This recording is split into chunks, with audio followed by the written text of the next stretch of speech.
there was something you said about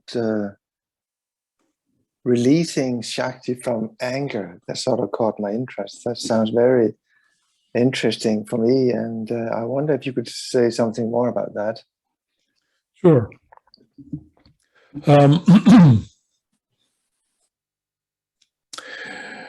Well, one way to think about it is, since we've kind of created some context here with talking about the universal mind, we can think of that dimension as filled with qualities and wisdom, the universal mind. And part of the way that the universal mind then interacts with the form dimensions is in the same way we as souls incarnate in bodies and in these dimensions, all these universal archetypes are incarnating in the world all the time too. In fact, they are, let's say, I like this image of there's the iron filing, this idea, you spread out some iron filings on a tabletop, then you hold a magnet nearby, and then the iron filings arrange themselves or in the field of that. These archetypes and ideas and laws and principles in the universal mind are like magnetic fields.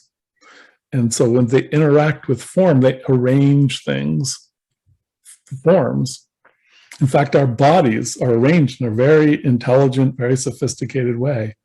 It's the universal mind that makes that happen, that arranges it that way. If we pull universal mind out of this body, it'll just go back to being elements again. So when we have like love, we can think of it in more personal human terms, but love also has a universal meaning. It's a cohering energy. It binds. So anytime things are bound together in the world, like the cohesion in our body, it's love that fosters that cohesion. So if we get too caught up in divisiveness, we're actually fracturing our bodies when we're doing that, because they want love. Love will keep it all cohering and working right. And if we get too, angry, divisive, and so on. But that's, so when those qualities, for instance, like love, are manifesting in those, they don't always manifest in the same way. Like personal desires, also love from the universal mind manifesting, but it's interpreted through a smaller lens at the form level, so it takes a more limited form. It still has a cohesive force, just a smaller one. The mafia has family cohesion. They believe in the family and they stick up for each other and they follow their codes, but they just have this very narrow focus where if you are outside of that and you cross them, major conflict happens. So that's not a very expansive form of love, but it's still a type. It's just very, very limited. So what we want is to keep growing in our more expansive understanding of these qualities, but it's the same qualities, just growing, growing, growing. So anger is too a manifestation of universal principles. It's just too narrow. So if we find in the soul of it, inside of it, that's in there, and free it up, transform the form so it can kind of like release the energy and let it evolve into a more enlightened manifestation, it'll still have the essence of what did anger have? It was confident. It stood up for ourselves.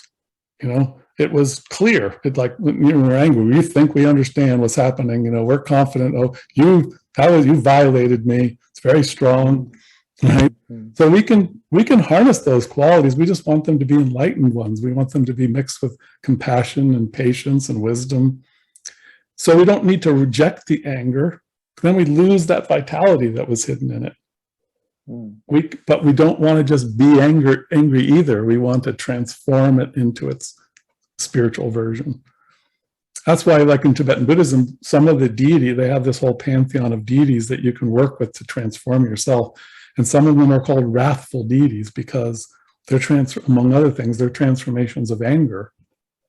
They're enlightened manifestations of anger, so they're powerful. They'll protect you, like Michael the Archangel is the warrior. That's anger, but it serves spirit, serves awakening, serves the Dharma. But it intervenes when the most whole creating thing to do would be to be strong, intervene, or to stand up for a principle or whatever. So there's ways at a certain, when we learn about how to do these practices, there's ways of relating to energies that are traditionally considered problems, like anger or desire, and see the beauty in them. What's the hidden beauty inside of that? Instead of just saying, oh, I'm just going to, control that or reject it. Yes, if you're acting out anger, let's take an extreme form to make it easy to see. If a person is abusive, sexually abusive, you don't just say, oh, well, there's Buddha nature in there and there's good qualities, so it's okay. No, you say, okay, step one is control that energy. That's step one.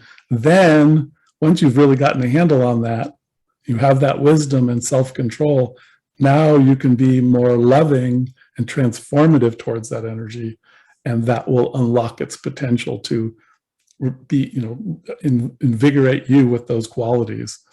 But it has to be transformed. It has to be. So that's what Tantra is all about. To use that, an Indian term, Tantra is a name for what kind of practice sees those qualities trapped inside of the anger or these other things, and values that and unlocks that potential and releases the energies, and and then it enhances our path. And we don't miss out on that. There's an interesting metaphor too, and I noticed that in Daskalos that he understood this too. It's something that just occurred to me intuitively some years ago, is that the GI tract is a wonderful term, like kind of limited but still good metaphor for some of this, in that when we eat food, it comes in a certain form, but it's not in a form that our body can use a lot of the time. So it has to be transformed first. So part of the function of our digestive system is to change it into something that nourishes us. So that's Tantra. We'll change the anger into something that nourishes us. But we have to digest it first. Might not be able to use it in the current form. It has to be transformed.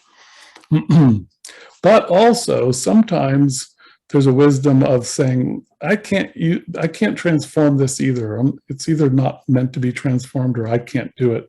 So part of our digestive tract is it decides there's certain things that aren't going to be able to be transformed and used. So we're going to just eliminate those or pass those on, right? So that's another wisdom on the path of Tantra. Some stuff just let go. Do it in a loving way. But just let it go. Just be neutral towards it and acceptingly let it go. Other things you can transform. And there's an image when I mentioned Daskalos, he uses this candle flame visualization. Sometimes you visualize a candle, you light it with the fire in your heart. Then you draw elementals out of different chakras and pass them through the flame. And then he threw in this similar idea. He said, this me paraphrasing, but elaborating, but he said, let the wisdom of that fire decide what to let go of or what to transform. So it's kind of like that's digested. There's even a concept like in Agni. Agni is like the fire of transformation in Hinduism. And they have a notion of that a type of Agni is your digestive fire. And it has the wisdom to know on a holy spiritual, instinctual level what to eliminate and what to transform and include. But there's an inner Agni too, a psychological and a spiritual fire. And that's your soul, and it knows what. So that's one way to do it. You can just put stuff in the fire and then say to your soul, like, this is something I like to do. And that was actually shown to me about 30 years ago. I just saw there was this big bonfire. I was just meditating. My inner vision opened, and there was a big fire raging, like a kind of like if you were camping and you made a big fire with big sticks and it was raging away. So like 20 feet away, there was this big fire. And there were these angels going about collecting elementals of mine out in that, the sort of world atmosphere and bringing them and throwing them in the fire. And I was just kind of hanging out watching, watching this happen.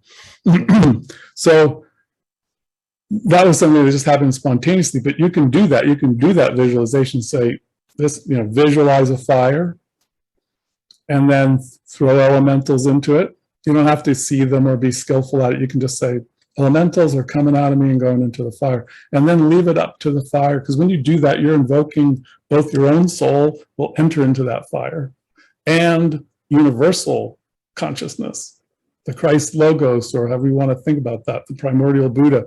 Every time we create an image like that, spirits invoke too. There'll be a merging. There'll be a extra help coming. You can actively ask it, or it'll happen spontaneously.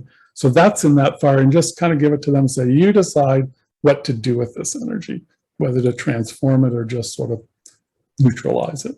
I'll give that wisdom over to you to figure out. I won't try to figure that out right now. But I'll just help create the fire, and I'll surrender and release my karma into that fire. And I like to think of it as like a feedback loop. Stuff comes in and stuff comes back. You get enriched. And the stuff that comes back is the stuff that will nourish you, and the stuff that's released, that's just meant to, it's not really, easy to transform that. It's in a form that's harder to include that, so let that go. So that's, does that make sense in terms of? Sure, very much, yeah. I was just wondering if you think you can do that in the moment. I mean, I sometimes have anger coming up, and often I don't react on it, but I can feel it, and it sort of pollutes my system.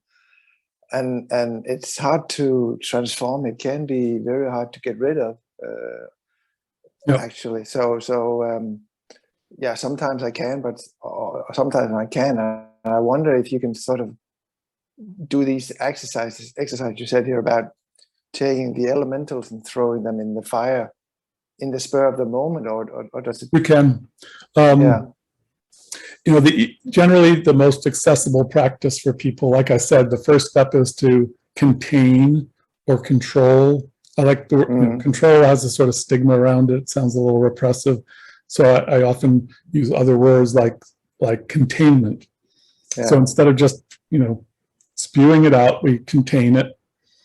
And we can do that in a loving space, but we're still saying, it's kind of like to a child saying, I love you, but no, you can't run out in front of the car. I'm gonna control you, gonna contain this behavior for your own good. And so the first step is containing it. And then the next step is, if you can hold it in a very accepting light, that will help to at least calm it down and just sort of like discharge the energy that's in it, calm it down. And the more loving and wise you can be with it, the more it'll actually transform as well. But it's hard enough for most of us to just accept, to contain it and accept it. So that's the starting point. But if you can move on to holding it in a more compassionate way too, that's going to kind of bring it into more transformation as well. Another method too, and this is, you have to be careful with this, but is that you can choose to act on the anger, just holding a firm conviction of we're a positive reason that you're doing this. And that positive intention both harnesses the anger and transforms it at the same time, because the anger by itself might have just wanted to lash out or something. But if you say, I need to talk about this because I'm triggered right now, so I am angry, but I'm going to use that anger to be confident and just assert myself and not just go lick my wounds or be passive aggressive or something. I'm going to talk about this, but I'm not going to let the anger just act out. So I'm not going to attack you, demonize you or whatever. I'm going to harness that energy, but I'm going to try to be more heartful in how I talk with you about what's going on right now. So then that's actually transforming. Then the anger gets turned into a new way of relating, and that will transform it, because the more you do that, the more the anger will take that form in the future. So it's changed. Yeah. So that's another way to work with transformation as well. Wow. Well, really, really interesting and useful techniques you're sharing here, because I'm pretty good at controlling and containing, but sometimes I can see now, I feel now, actually, I haven't been that accepting of it. I can see that now, funny enough, that I sort of forgot that. It's a sort of anger. It's like the anger, I didn't accept it really, actually. I just felt it had to go away. Also, And in that energy, I tried to transform it, and that's I can see now. I like some deeper acceptance I see. in that. So that's very helpful. So thank you very much. Yeah, you're welcome. Thanks for the Mhm. question.